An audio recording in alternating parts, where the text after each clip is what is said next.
Hi there, folks. Once again, Ken, this is Vin Rogers Jr. I'm almost forgetting. I use a number of things. I'm Tyrone Power, Clark Gable. I use a lot of the names, what the hell. Vin Rogers Jr., there it is, folks. Actually, that's my name. The Junior, no, that's an appendage. Like your appendix, Junior, that means nothing. I bring news that Benedict XVI is in tears, and it's so pathetic.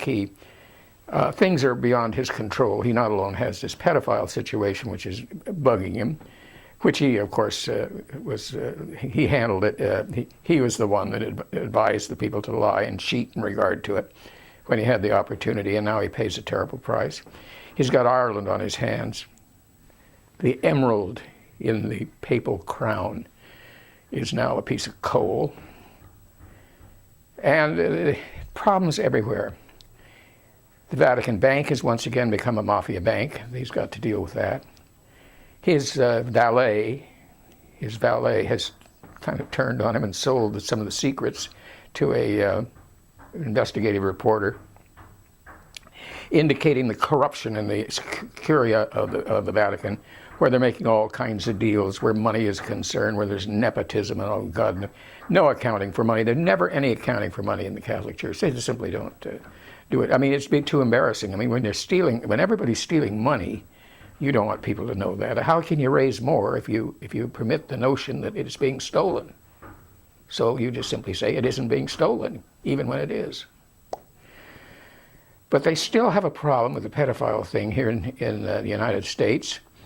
It's better, of course, than it was, but still in all, they're cheating any chance they get, notwithstanding the fact that Benedict pretends that this is a no excuses kind of thing. We're going to kick these guys out if they're bad people.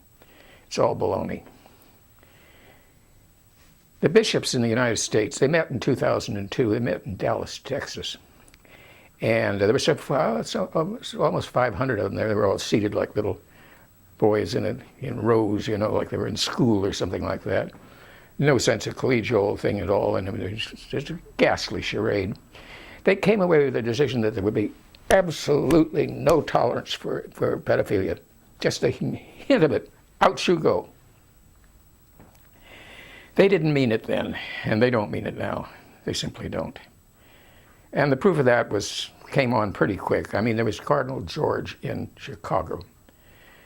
Cardinal George had two priests that were more than credibly charged. He knew absolutely that they were involved in pedophile crimes and were continuing to do it. And so he simply took them from one parish to another, all over the diocese like this. Sooner or later, you run out of luck. And they're so notorious, and that is what happened. And he comes out before the cameras once exposed. That is to say, Cardinal George, you hand me over the heart. Oh, I'm so sorry. I can't tell you how sorry I'm. I should have been paying. This is a learning experience. Oh my God. Just a bunch of baloney. Had the case here out in California, some distance away in Santa Rosa. I think that's north of California. Anyway, Bishop Walsh. Complaints came to him that there was a priest, he was a Mexican national, who was sleeping with the boys. Not willing, the boys weren't particularly willing, but he was sleeping with them, that's for sure. And it was an open and shut case.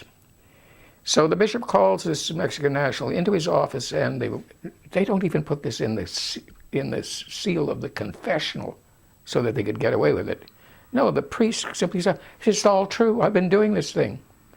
So now the bishop is under constructive notice that he must report under California law about these crimes. And they must do it immediately. That was Friday afternoon. Saturday, Sunday, Monday. At last, the report is made to the California authorities, not by the bishop, but by the attorneys for the. You want the bishop mucking around in something. The attorneys do it.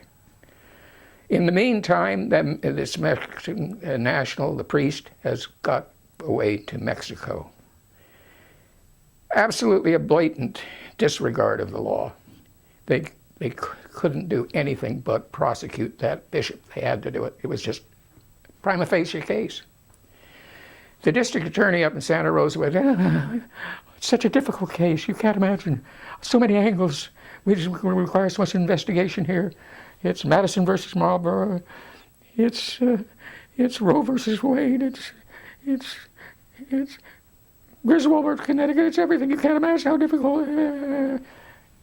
Taken about 3 months. They finally brought the thing to trial. He copped a plea, the bishop did, and they gave him probation.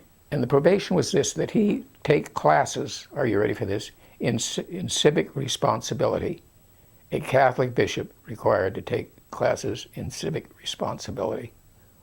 Wow. But it goes on. There's a Monsignor Lynn. He's from Pennsylvania, Philadelphia, Pennsylvania. And he did the dirty work for the cardinal, who has a name unpronounceable. All I can tell you is that the cardinal recently died, which incidentally was the greatest service he could do for the Catholic Church, was to die. And so he did. Anyway, this Monsignor Lynn was doing the dirty work of moving these priests around through these different parishes. The authorities caught up on him. Believe it or not, he was arrested, he was tried, he was convicted, and he was sentenced to 3 to 6 years in jail. Oh boy, the church was going absolutely nuts. I mean, here it was. Here's this guy in the lockup. They tried to get bail for him during the appeal process. Judge says, no, absolutely not. Go to prison. It's getting tougher on the church to get away with it. It really is. Things are beginning to happen. Prosecutors are finding some place below their waist where their balls ought to be. They're finding them, and they're doing stuff about it. Let me give you a case of a bishop in St. Louis, Missouri. Name is Robert Finn, Bishop Finn. A cold-hearted, I wish you could see his picture. Go on the internet and you can get him right away. He's a cold fish. And everything about the man is just cold and just, I think, almost cruel. Here's what happened that got him involved in a criminal matter. There in St. Louis, there was a high school, and it was a high school principal. She was a principal. It was a parochial school. But she began to hear from parents of the children that younger brothers and children were being, infants now, 2 and 3 years old, that a Father Rattigan was taking pictures of these kids in the nude and in lewd pictures. So she reports it to the archdiocese. I mean, to the diocese, I should say. Now they start the pretense. They say, well, Bishop Finn knew nothing about this because he had appointed a Monsignor Bob Murphy to intake on all things of this kind. Well, of course, that's just baloney. I mean, obviously he knew. A thing as important as that to tell me the bishop didn't know about it is just it's beyond credibility. Anyway, Bob Murphy, Monsignor Murphy, he undertakes to investigate the matter, and he obtains the laptop of the perpetrator of this thing. Was a guy by the name of Rattigan, Father Rattigan. And so he brings up a picture of a child who is just a little girl, and she just simply has her skirt up or something like that, and has panties and everything else. It's just a semi-lewd sort of thing. And Monsignor Murphy shows this to a police captain, Rick Smith was the guy's name, a police captain, who happens to be on the bishop's committee to investigate matters of this kind. You're already getting a picture. They've co-opted this guy, or they've tried to. Well, Smith never sees the picture. He only hears what the picture was about from Monsignor Murphy. Murphy describes it to him and says, is this pornography? And Smith says, well, from your description, I guess it isn't. What Smith was not told was that this was one picture out of hundreds. Satisfied that there's no consequence from this thing, Monsignor Murphy now gives the laptop to a technician to erase the hard drive. But before the technician does that, he takes a flash drive and unloads the entire contents of the laptop onto the flash drive.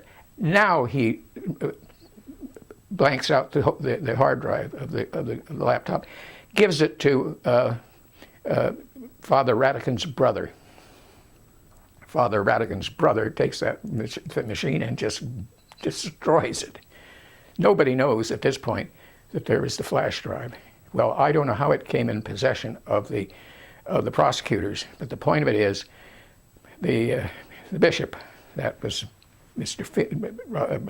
Finn, Bob Finn, Robert Finn, and of course the Monsignor Murphy, they all knew about this thing. And of course what the prosecutors did, they not only have charged the bishop, they have charged the entire diocese of the crime of this cover-up. It's going to be tried next month in September. It's only a misdemeanor, but if they can nail this bishop, it's going to be a horrendous thing. Now, in the matter of Monsignor Lynn that I told you about, this guy in Pennsylvania, this made national news. And I tell you, if they can nail Robert Finn, the bishop of St. Louis, Missouri, it's going to make big news. And I hope it does. The more of this thing that we can expose, I think you can get some idea of what all this religious holy baloney is all about. Check with me soon again. I'll be here, Ben Rogers Jr., another time perhaps.